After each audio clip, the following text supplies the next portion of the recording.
I was asked why I think that Krishnamurti was so world famous and widely known and respected. He was on TV shows and everybody recognized who he is and what he's saying. But still, it doesn't seem that in his lifetime that anybody understood what he's talking about. And it's interesting because this issue is exactly like I wish I would know, because if I would know what's going on or why nobody understands, like I see it from a slightly different perspective, because I listened to him, so I understood the truth to life, which is very simple and straightforward. My ego was just an idea and I was living by this idea, so it was like my ego was my god. So I believed my ego more than reality. And as soon as I faced this idea, I saw the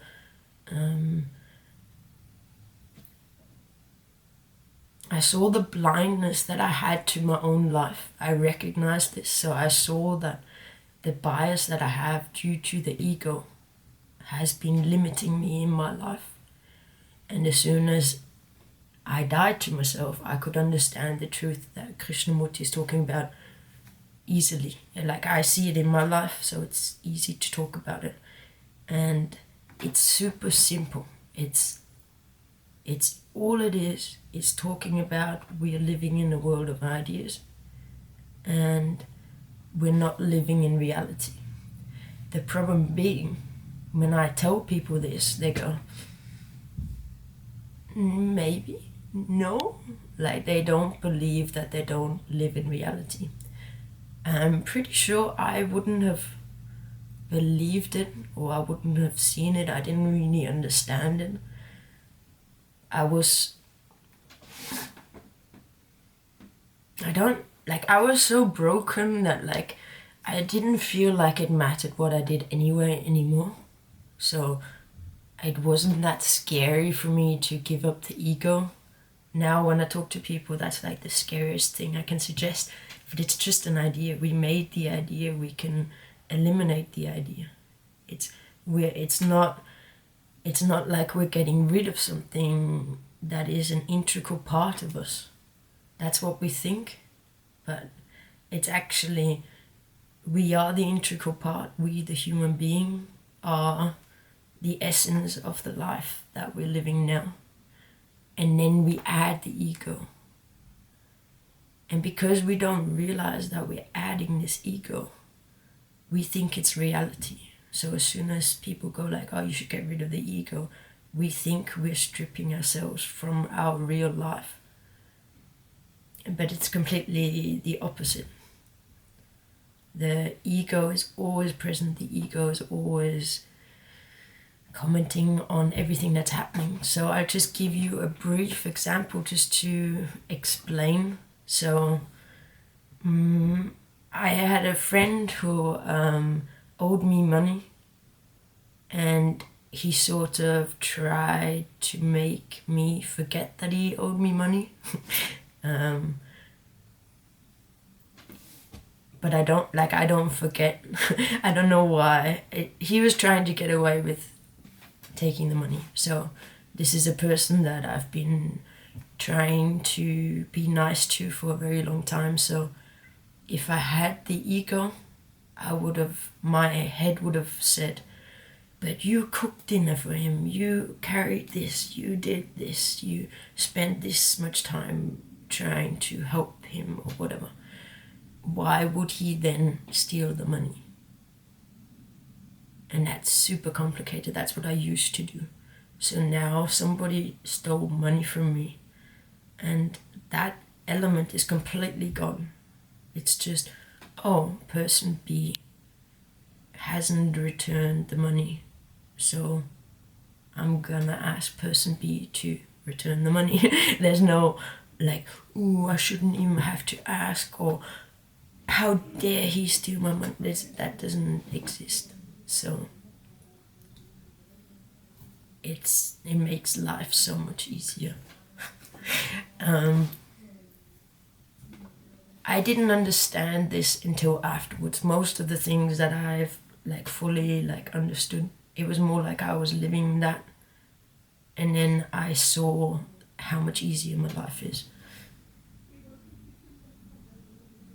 And I wouldn't actually, like, to be fair, I go through life and experience something super drastic, and then I just move on. And then afterwards, when somebody mentions it again, and then I go, oh, hang on, like, why do I not care about what just happened? Like, why am I so indifferent?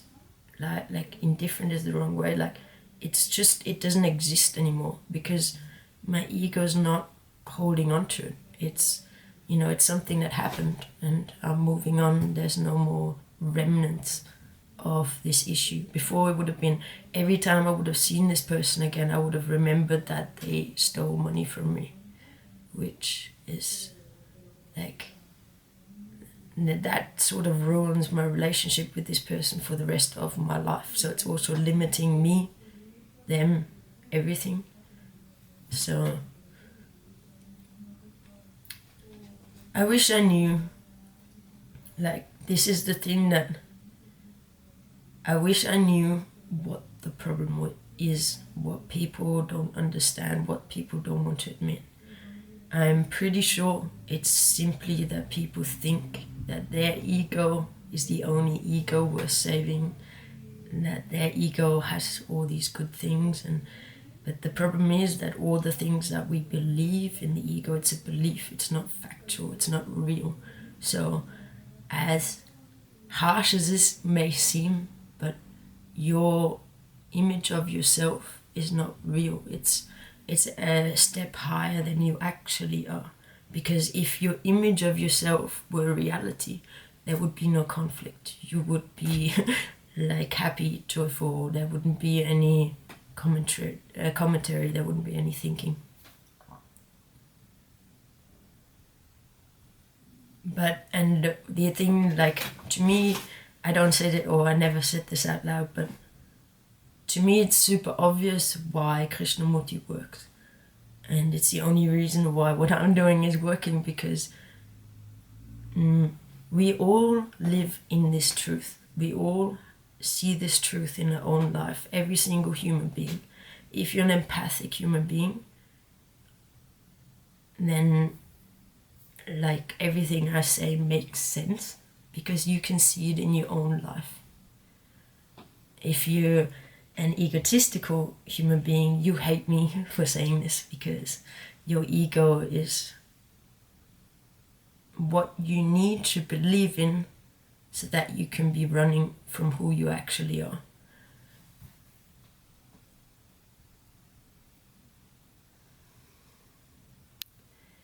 So, any empathic human being, it's just an idea. We are very attached to this idea. And this is the only thing that's worth talking about. I know it's unpopular. I know you don't want to hear this. But what's the point in me talking to you if I'm not telling you exactly what it is that helped me? Like, pretty much as soon as my ego died, my depression, my anxiety, I'm not saying it completely disappeared, but I've never experienced such a remarkable change. And I've taken antidepressants, which, yeah, they help, but it wasn't like this. This is like the ultimate Prozac. It's the truth is what I needed to admit, which was a very, very hard thing to admit, is this depression, this thinking about myself, this beating myself up in my own head. I am doing this to myself. Yes, I'm doing this because of things that happened. But there's no point blaming these things that happened. They're over, they're done. We need to focus on our life right now. And right now, what happened back then doesn't have any impact. It doesn't make any difference now. If you've dealt with it.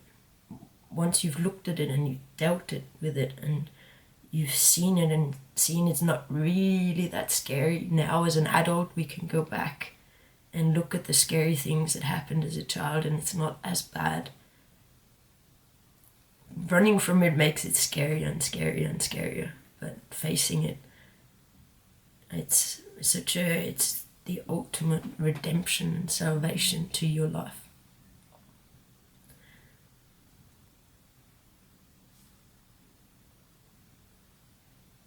So yeah, it's like a weird, it almost feels like magic, because I'm not, people are so drawn to the truth and they recognize it to be the truth.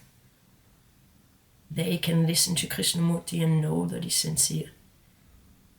It sort of makes me wonder why all these gurus work so much, but they're like little cults. They reel you in, and if you talk to anybody that follows Eckhart Tolle, for instance, they use certain terminology, certain ways of speaking, and that's very culty, really. Also, people that follow Krishnamurti, I've been attacked by so many people that are using Krishnamurti's words to try and intimidate me, like trying to tell me that I'm not being true to what he's saying.